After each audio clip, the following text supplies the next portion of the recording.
Hello दोस्तों, कैसे हैं आप सब। उम्मीद है आप सब ठीक होंगे। तो आज हम मूवी देखने वाले हैं द ब्लैक डेमन।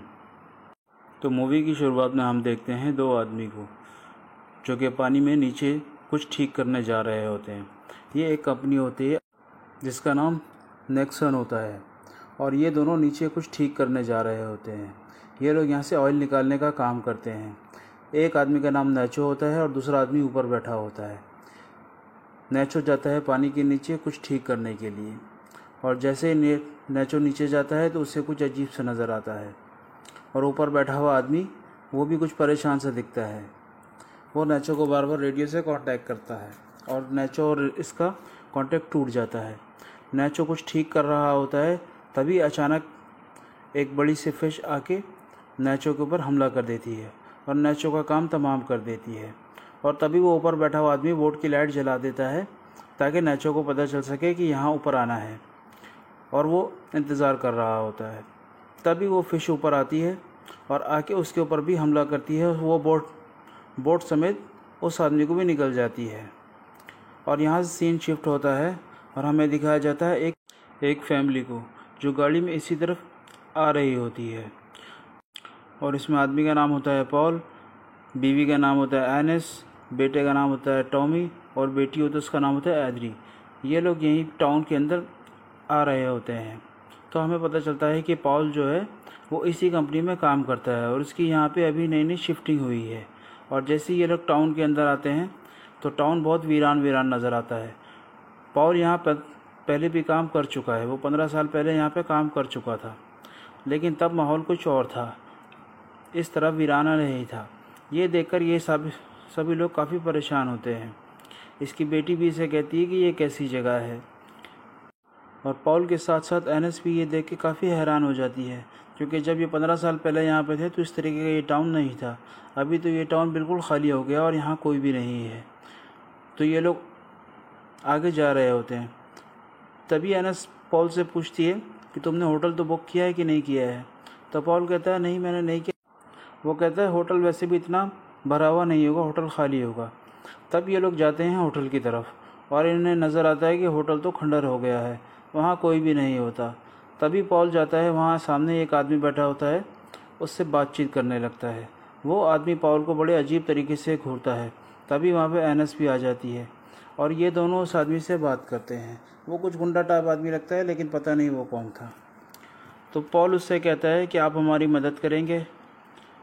तो वो कहता है कैसी मदद चाहिए तुम्हें, यहाँ कोई किसी की मदद नहीं करता। तभी एनएस उसे कहती है कि हमें कुछ जगह बताएं, यहाँ कुछ होटल वगैरह कुछ खाने पीने की कुछ जगह होगी। तो उन दोनों के आपस में थोड़ी बहुत बातचीत होती है और एनएस कुछ पैसे निकाल के उसको देती है, कहती है कि मेरी तरफ से ये गिफ्ट रखें आप। और तभी वो आदमी उन सबको लेके जाता है एक होटल में और वहाँ ये लोग खाना वगैरह खाते हैं। और पॉल एनएस को कहता है कि तुम यहीं रुको, मैं कंपनी में जाकर आता हूँ। पानी के बीच में जो ऑयल निकालने की जगह होती है वहाँ जाने की बात कर रहा होता है पॉल। और तभी पॉल वहाँ से निकलता है, होटल वाले को कुछ पैसे देता है और कहता है कि मेरी फैमिली का ध्यान रखना। और पॉल वहाँ से निकल जाता है। और जैसे ही पॉल जाता है बीच पे, तो वहाँ एक बोट वाले को कहता है कि तुम मुझे वहाँ ले चलो। तो जैसे ही वो उस जगह का नाम बताता है तो बोट वाला भी जाने से मना कर देता है। वो कहता है कि नहीं, हम वहाँ नहीं जा सकते, आप मेरी बोट ले जाओ और आप ख़ुद वहाँ से होकर वापस आ जाओ। और पॉल बोट लेके निकल जाता है। तभी यहाँ होटल में जो पॉल की फैमिली बैठी होती है, एनएस और उसके बच्चे, वहाँ कुछ गुंडे आ जाते हैं। वो आके इसकी बेटी को कुछ अजीब तरीके से देखते रहते हैं और अचानक वो इसकी बेटी का हाथ पकड़ लेते हैं। तभी एनएस एक बोतल उठा के उसके सिर पे फोड़ देती है और वहाँ से भागने लगती है। और भागते भागते वो भी पहुँचती है बीच के ऊपर और वहाँ एक बोट वाला बाबा खड़ा हुआ होता है। तो एनएस कहती है उस बोट वाले बाबा को कि तुम हमें उस ऑयल रिफाइनरी की तरफ ले चलो। तो वो बाबा भी मना करता है, वो नहीं मानता और गुंडे भी पीछे आ रहे होते हैं इनको पकड़ने के लिए। तभी एनएस उस बुड्ढे को ज़्यादा पैसे का लालच देती है। वो कहती है कि हमें ले चलो। पता नहीं उस बुड्ढे के दिमाग में क्या आया, वो कहता है ठीक है जल्दी बैठो। और वो इनको बिठा के लेकर उस रिफाइनरी की तरफ निकल जाता है और तेज़ी से उस तरफ बढ़ रहा होता है। और तब तक पॉल भी अपने कंपनी में पहुंच चुका होता है। वो जैसे ही वहाँ पहुँचता है उसे कुछ भी नज़र नहीं आता, सब खाली होता है, कोई भी नहीं होता। वो चिल्लाता रहता है आवाज़, और कोई भी सामने नहीं आता। तो पॉल ये देख के हैरान होता है कि यहाँ कोई भी नहीं, सब खाली है। और जैसे ही वो एक रूम के अंदर जाता है उसे एक डॉगी बैठा हुआ नज़र आता है। जैसे ही वो उस डॉगी के पास जाता है, दो आदमी अचानक उसके सामने और एक पीछे से आते हैं और उसके ऊपर बंदूक और कुछ इस तरह के हथियार कर लेते हैं और पूछते हैं कि तुम कौन हो, यहाँ क्या कर रहे हो। तो पॉल कहता है कि मुझे यहाँ भेजा गया है इंस्पेक्शन के लिए, मैं इंस्पेक्शन ऑफिसर हूँ। तब वो दोनों अपना हथियार नीचे करते हैं और उसे बताते हैं कि यहाँ कोई नहीं बचा। तब पॉल कहता है कि तुम्हें मेरे आने की खबर नहीं मिली। तो वो लोग कहते हैं नहीं, यहाँ का रेडियो और सब चीज़ यहाँ का ख़राब हो चुका है, हर चीज़ यहाँ पे ठप है, सब कुछ बंद है।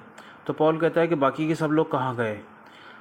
तो वो दोनों उसे बताते हैं पॉल को कि कुछ तो मारे गए और कुछ भागने में कामयाब हो गए। तो पॉल कहता है आखिर प्रॉब्लम क्या है, यहाँ पे हुआ क्या है। तभी वो दोनों आदमी पॉल को बताते हैं कि ये सारा कसूर कंपनी का है, ना ही तो कंपनी ने हमारी खबर ली और ना ही तो इस जगह कोई मैनेजमेंट अच्छे से ध्यान रखा, सारा कुछ कंपनी ने ख़राब किया है। हम अगर यहाँ से बच के निकल गए तो तुम्हारे बॉस को छोड़ेंगे नहीं। ये सब बात हो ही रही होती है। तभी यहाँ पे पॉल की फैमिली भी पहुँच जाती है और पॉल ये देख के परेशान हो जाता है कि ये लोग कहाँ से आ गए। और जब उसकी फैमिली बोट से उतर रही होती है तभी इसकी बेटी पानी में गिर जाती है और इसकी बेटी पानी में गिरती है और देखती है कि नीचे बहुत सारे इंसानों का कटा हुआ पीस पड़ा हुआ होता है, पानी में तैर रहा होता है। इसकी बेटी ये सब देखकर बहुत घबरा जाती है। खैर जैसे जैसे ये लोग उसको बाहर निकालते हैं और वो बोट वाला भी जल्दी जल्दी इनको उतार कर वापसी भाग रहा होता है। तब पॉल इन दोनों आदमी से पूछता है कि आखिर क्या चक्कर है यहाँ पे, यहाँ माजरा क्या है, नीचे क्या है। तभी वो दोनों आदमी खामोश रहते हैं और पॉल को कहते हैं उस बोट वाले की तरफ देखो जो वापस जा रहा होता है। वो बोट वाला जैसे ही थोड़ी दूर आगे जाता है तो नज़र आता है पानी में एक बहुत बड़ी मछली, शार्क होती है या किसी और टाइप की मछली होती है, कुछ पक्का नहीं बताया गया है इसमें। वो उस बोट वाले के पीछे लग जाती है और थोड़ी दूर जाता है तो वो बोट को फाड़ देती है, दांतों से पकड़ कर उसे चूर चूर कर देती है। और ये सब देखकर बहुत घबरा जाते हैं और तब इन्हें पता चल जाता है कि अब यहाँ से बचना बहुत मुश्किल है, ये लोग यहाँ से बच नहीं पाएंगे। खैर पॉल इनसे कहता है कि मैं अपनी फैमिली को इस तरीके से कुर्बान होने नहीं दूंगा, मैं किसी न किसी तरीके से यहाँ से निकलूँगा। तभी वो दोनों आदमी कहते हैं कि हमने भी बहुत कोशिश की थी लेकिन यहाँ से निकलना अब नामुमकिन है, आसान नहीं होगा यहाँ से निकलना। पॉल उन दोनों से यहाँ के हर चीज़ के बारे में पूछता है कि यहाँ क्या क्या चल रहा है और क्या क्या नहीं चल रहा है। वो दोनों पॉल को सारी बात बताते हैं कि क्या चीज़ काम कर रहा है और क्या चीज़ नहीं काम कर रहा है। तब पॉल कहता है कि हम यहाँ पे ये सब चीज़ें ठीक कर सकते हैं और शायद रेडियो भी कुछ ठीक हो जाए तो हम किसी को मदद के लिए बुला सकते हैं। तो वो दोनों कहते हैं कि हमने सारी कोशिश कर ली है लेकिन अगर तुम भी करना चाहो तो कर सकते हो। तब पॉल कहता है ठीक है, तुम दोनों को क्या क्या काम आता है। तो वो दोनों बताते हैं कि हाँ हमें जो जो काम आता है वो पॉल को बता देते हैं। और तभी पॉल उन दोनों से कहता है कि ठीक है, तुम दोनों नीचे जाओ और नीचे जाकर काम शुरू करो। तब वो दोनों तैयार हो जाते हैं पानी का सूट पहनकर और नीचे जाने लगते हैं और पॉल भी कैमरे के ज़रिए से उन दोनों को देख रहा होता है। तो जैसे ही वो दोनों नीचे जाते हैं वो दोनों बहुत घबराए हुए होते हैं, बहुत डर रहे होते हैं, लेकिन फिर भी उन्हें पानी में जाना पड़ता है क्योंकि अगर इन्होंने ये काम नहीं किया तो वो यहाँ से बाहर नहीं निकल सकते। वो दोनों हिम्मत करके उतरते हैं और पानी के अंदर जाते हैं और पॉल भी ये सब कुछ लाइव देख रहा होता है क्योंकि इनके सूट में कैमरा लगा हुआ होता है। पॉल ऊपर बैठा ये सब कुछ देख रहा होता है और जैसे ही वो दोनों पानी के अंदर उतरते हैं तो वो डीमन यानी कि वो फिश कहीं से आ जाती है और इनके ऊपर हमला करना शुरू कर देती है और पॉल भी ये सब कुछ देख रहा होता है। खैर वो दोनों जैसे तैसे अपनी जान बचा के ऊपर की तरफ भागने लगते हैं और एक आदमी का हाथ पकड़ के पॉल ऊपर निकालता है और दूसरे की तरफ भी हाथ बढ़ाता है। तब तक वो दूसरा कोई हरकत नहीं कर रहा होता तो ये लोग ज़ोर ज़ोर से चिल्लाते हैं कि इधर आओ, इधर आओ, इधर आओ। और वो बिल्कुल नहीं हिलता, अपनी जगह पे पड़ा रहता है। वो धीरे धीरे इनकी तरफ आ रहा होता है तो ये भी समझते हैं कि वो भी ज़िंदा है और जैसे उसको उठाते हैं तो उसकी आधी कटी हुई बॉडी इनके हाथ में आ जाती है। ये देखकर ये सब लोग बहुत परेशान होते हैं, घबराते हैं, ज़ोर ज़ोर से चिल्लाते हैं। पॉल की फैमिली बहुत घबरा जाती है और तभी पॉल इनको संभालता है और कहता है कि कोई बात नहीं, हम यहाँ से बचने की कोशिश करेंगे।